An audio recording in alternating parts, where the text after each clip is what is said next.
Assalamualaikum warahmatullahi wabarakatuh. Kali ini videonya saya mau sharing pengalaman saya pertama kalinya saya kena COVID gitu. Jadi sebenarnya saya belum tahu ini kena COVID atau enggak, tapi yang jelas gejalanya itu betul-betul sama seperti kena COVID. Kan yang kena COVID itu adalah abang saya yang sudah dicek dengan PCR antigen. Nah, teman-teman, seperti apa pengalaman saya? Jangan lupa untuk tonton videonya sampai habis ya.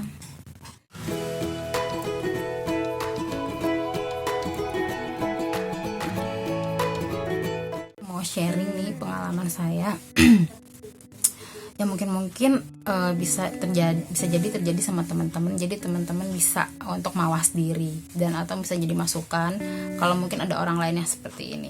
Jadi gini teman-teman, awal ceritanya adalah abang saya itu pada tanggal 18 akan menikah. Pada tanggal 18 Januari itu adalah tanggal dia menikah dengan istrinya. Jadi kita tuh di rumah seperti mengadakan acara sederhana ngunduh mantu gitu ya. Nah, sebelumnya saya sama orang tua saya, pokoknya sekeluarga kita tuh memang agak repot. Jadi misalnya mindahin barang dari kamar yang di belakang, yang di tengah itu keluar. Jadi mindahin deh tuh.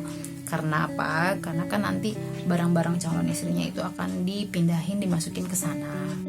Nah, selama berapa hari juga tuh saya sama ibu saya itu kita sering keluar, dan pokoknya memang kita lebih istirahat kita itu kurang, lalu juga kegiatannya ekstra gitu loh. Nah, sedangkan kalau ayah saya memang nggak terlalu, karena dia kan udah tua ya, jadi memang nggak terlalu banyak aktivitas. Tapi untuk abang saya, dia masih tetap melakukan kerja sampingan selain kerja utama. Dan saya sama ibu saya, karena kita sebagai perempuan, jadi kita tuh yang ya biasa lah ya, nyuci lah, masak segala macem. Yang cuaca juga kan kebetulan lagi banyak sering-sering hujan. Terus saya sering banget bikin video sampai malam-malam, tengah malam ya, karena buat supaya nggak supaya sepi gitu loh, suaranya tuh nggak kedengeran suara di jalan gitu. Nah, waktu hari H mulailah kita abang saya tuh pas habis acara dia badannya mulai nggak enak gitu. Pada hari H itu kita acara ngunduh mantu, sebetulnya tamunya nggak banyak-banyak amat teman-teman.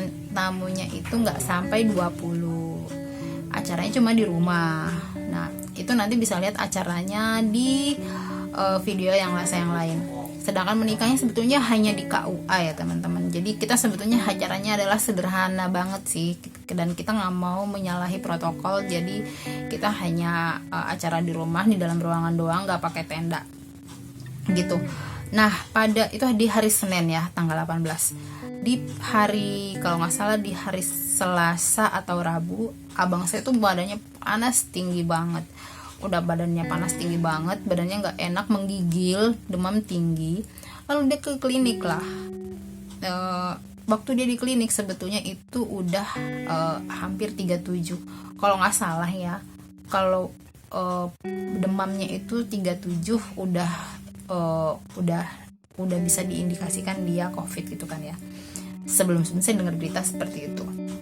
Nah, ini dia hampir mendekati 37, 36,9 atau 36,8 kalau nggak salah. Jadi pokoknya mendekati yang panasnya, khawatir buat orang-orang itu COVID apa enggak deh, entah 37 atau 38 gitu, entah 36 sekian atau 37 sekian deh abang saya.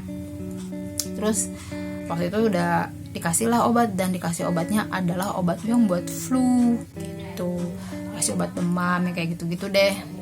Lalu dia membaik, terus agak kondisi turun lagi, terus membaik, turun lagi. Tapi abang saya tetap aktivitas, tetap kerjaan sampingannya tetap jalan gitu kan. Dia liburnya seminggu ya. Jadi selain 3 hari dia nambah libur itu 2 hari. Jadi dia tetap tuh kerja sampingan juga, terus pindahan tuh tetap. Jadi seperti aktivitas biasa. Nah, abis itu karena dia udah sedikit membaik, kita kan nggak pikir macem-macem ya, nggak mikir aneh-aneh. Pada saat abang saya udah mulai membaik itu, ya udah pikir emang membaik aja.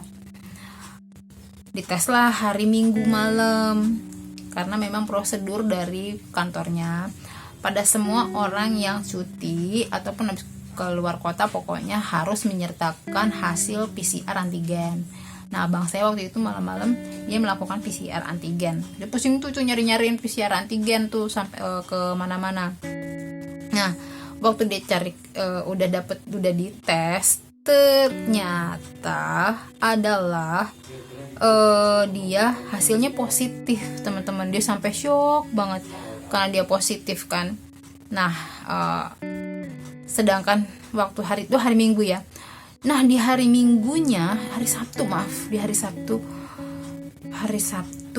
itu sebetulnya abang saya udah mulai membaik loh ya, udah mulai membaik. Kalau menurut saya, kalaupun dia positif, itu mungkin virus-virusnya udah banyak yang mati gitu. Karena abang saya udah mulai suka istirahat, walaupun dia mulai berkegiatan, tapi mulai tuh memperbanyak istirahatnya, karena dia mulai suka ngantuk gitu kan, walaupun demam dia suka ngantuk gitu kan, jadi suka tidur, minum vitamin C kayak gitulah. Nah, pada malam itu, saya hari Sabtu atau hari Jumat, saya masih bikin video sampai larut malam. Sampai saya diingetin tuh sama kakak ipar saya, Ina jangan tidur kelewat malam, ntar gak bagus buat imun tubuhnya, nanti gampang sakit, dia bilang gitu. Jadi saya pikir udahlah gitu. Karena saya mau bikin video, mau untuk supaya stok gitu ya, stok ada video gitu. Saya mau sharing, takutnya keburu kelupaan ada kegiatan yang lain. Jadi saya tetap melakukan tidur yang larut malam banget itu sampai jam 1:30 lah, sampai jam 2. Nah, di malam itu ibu saya dia sakit, tiba-tiba tuh kepalanya dia pusing, lemas, dan dia itu menggigil banget, demamnya tinggi banget. Saya kasih paracetamol, terus kasih minyak angin gitu karena kayak masuk angin. Terus saya selimutin. Waktu pas dia buang nafas, ternyata saya lagi pengen narik nafas, dan narik nafas lah buangan dari ibu saya. Gitu teman-teman. Dan jadilah tuh waktu itu kondisinya ibu saya tuh akhirnya ya udah dia tidur. Nah, demikianlah teman-teman. Jadi sharing saya kali ini. Jadi ini videonya mengenai pengalamannya kita ya, yang mungkin sebetulnya ini buat himbauan ke teman-teman yang lain ya, buat yang nonton video ini, supaya pertama, bisa jadi ya bang saya waktu itu badannya udah nggak enak, dia maksain diri. Buat teman-teman yang badannya udah nggak enak, dan jangan memaksakan diri, perbanyaklah istirahat, banyak minum vitamin C. Itu ya, itu yang pertama. Yang kedua, bisa jadi pada saat kita acara tersebut ada di antara mereka yang OTG, kita kan nggak tahu. Atau pada saat abang saya melakukan kerja sampingannya dia, ada yang aktivitasnya atau pada saat itu dia berhubungan dengan yang OTG, kita kan nggak tahu ya. Nah, jadi jaga-jaga untuk selalu pakai masker. Dan yang ketiga, jangan lupa untuk menghindari kerumunan. Kalau memang nggak penting-penting amat, jangan menghadiri kerumunan dan nggak perlu keluar rumah. Jadi kali ini saya cuma mau nyampaikan sama teman-teman, yaitu ya seperti menjaga imun tubuh, jangan lupa untuk istirahat, jangan kurang. Lalu minum vitamin C, itu penting banget ya, sebelum kena itu vitamin C, istirahat. Lalu setelah itu jangan lupa juga untuk untuk menghindari kerumunan, lalu pakai masker, dan sering-sering untuk mencuci tangan teman-teman ya, itu penting banget karena kita kan sering banget beraktivitas dengan tangan kita ya. Nah, demikian teman-teman, itu untuk sharing saya. Karena itu terbukti dari abang saya yang positif, dan kebetulan di anggota keluarga itu kita ada yang memang gejalanya mirip banget dengan yang COVID. Walaupun mudah-mudahan sih nggak COVID ya. Tapi seperti itulah. Jadi untuk gejalanya seperti apa, nanti saya akan informasin di video berikutnya. Ini supaya durasinya nggak terlalu lama. Demikian teman-teman untuk sharingnya, untuk mudah-mudahan bermanfaat. Jangan lupa untuk share, like, and subscribe. Assalamualaikum warahmatullahi wabarakatuh.